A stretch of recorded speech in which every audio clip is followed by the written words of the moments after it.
अगर आप भी अपनी जिंदगी को आसान बनाना चाहते हैं तो जल्दी से सब्सक्राइब कीजिए ब्रिज कन्या को। दोस्तों, क्या हुआ जब स्वयं महादेव के भूतों की टोली आई अपने भक्त को बचाने। आज के इस खास वीडियो में आप यही सुनेंगे कि आखिर किस तरह से महादेव के भूतों की टोली ने बचाई महादेव के भक्त की जान। चलिए दोस्तों जानते हैं। दोस्तों, एक बार सच्चे मन से कमेंट्स में जरूर लिखे हर हर महादेव जय भोलेनाथ, ताकि भोले भंडारी के दरबार में आपकी हाजिरी जरूर लग जाए और भोलेनाथ सदैव आप पर अपनी कृपा बरसाते रहे। दोस्तों, देवों के देव महादेव के लिए एक लाइक तो जरूर बनता है।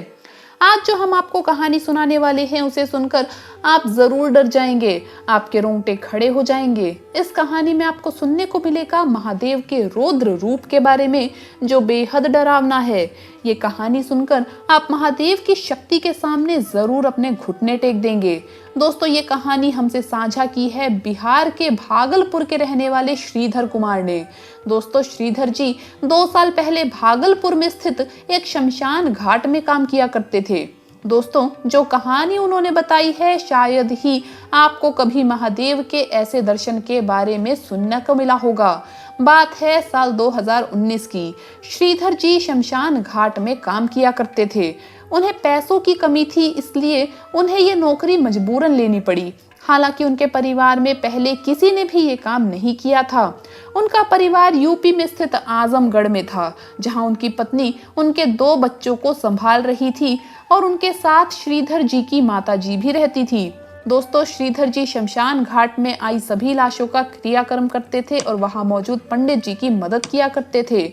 रात होते ही श्रीधर जी को शमशान घाट में सोना पड़ता था, क्योंकि उनके पास इतने पैसे नहीं थे कि वो कोई सोने की जगह ढूंढ सके। दोस्तों, एक रात सोते समय श्रीधर जी को अपनी छाती पर दबाव सा महसूस होने लगा।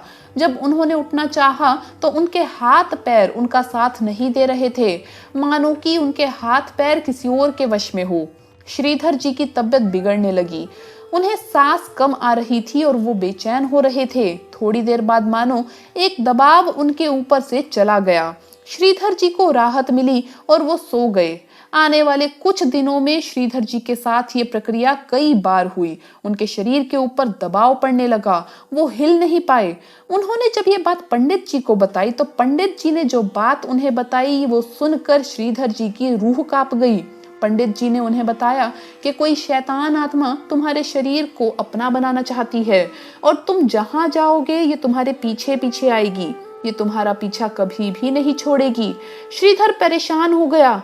उसने पंडित जी से उपाय पूछा तो पंडित जी बोले कि मेरे हिसाब से तुम्हें अभी से लेकर अपनी जिंदगी के अंत तक भगवान शिव में लीन हो जाना चाहिए। वही एकमात्र शक्ति है जो तुम्हें बचा सकते हैं और इस शैतान आत्मा को अपने वश में कर सकते हैं।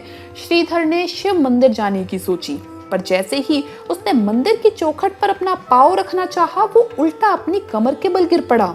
उसने बहुत कोशिश की अंदर जाने की, पर उस शैतान आत्मा के कारण वो मंदिर में प्रवेश नहीं कर पा रहा था। श्रीधर अब बस महामृत्युंजय मंत्र का जप करता रहा। रात आते ही उसके शरीर पर फिर से वो दबाव बनने लगा, पर श्रीधर रुका नहीं, वो मंत्र बोलता गया।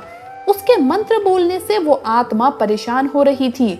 उसने गुस्से में श्रीधर का अंगूठा मोड़ दिया और वो टूट गया। श्रीधर खूब जोर से चीखा, पर दर्द के बावजूद वो मंत्र बोलता गया और एकदम से उस शमशान घाट पर बिजली गिरी। आसपास कहीं भी बारिश नहीं हो रही थी, सिर्फ उस शमशान घाट पर बिजली पड़ी। श्रीधर ने अपना सर उठाकर देखा तो उसके सामने बहुत सारे भूत प्रेत खड़े थे। वो उन्हें देखकर घबरा गया। उसने देखा कि वो भूत प्रेत उसके चारों ओर थे। श्रीधर को ऐसा लग रहा था कि अब उसका अंत नजदीक है। उसने आंखें बंद कर ली और मंत्र बोलता गया। कुछ देर बाद उसका दर्द अचानक ही गायब हो गया। उसके शरीर के ऊपर से वो दबाव चला गया। वो राहत महसूस करने लगा। दोस्तों, श्रीधर ने डरते डरते जब आंखें खोली तो वो अन्य भूत प्रेत वहां पर अभी भी मौजूद थे, पर उनके बीच खड़े थे स्वयं देवों के देव महादेव, जिन्होंने अपने हाथ में उस आत्मा को पकड़ रखा था।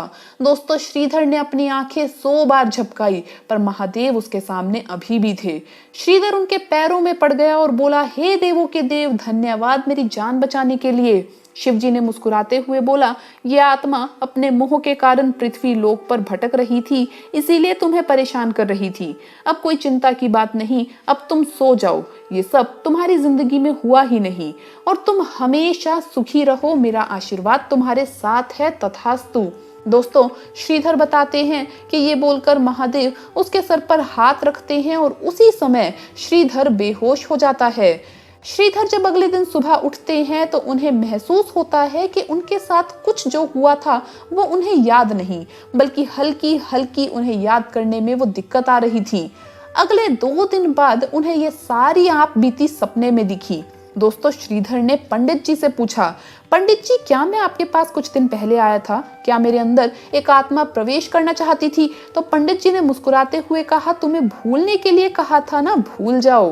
भूत प्रेत से हम डरते नहीं, क्योंकि महादेव का जाप करते हैं, इसलिए तो लोग हमें महादेव का भक्त कहते हैं। तो दोस्तों, आपको वीडियो कैसा लगा हमें कमेंट्स में जरूर बताएं। इस वीडियो को लाइक करें, अपने दोस्तों के साथ शेयर करें और हमें सब्सक्राइब करना ना भूलें। धन्यवाद दोस्तों, आपका दिन शुभ रहे। हर हर महादेव, जय भोलेनाथ।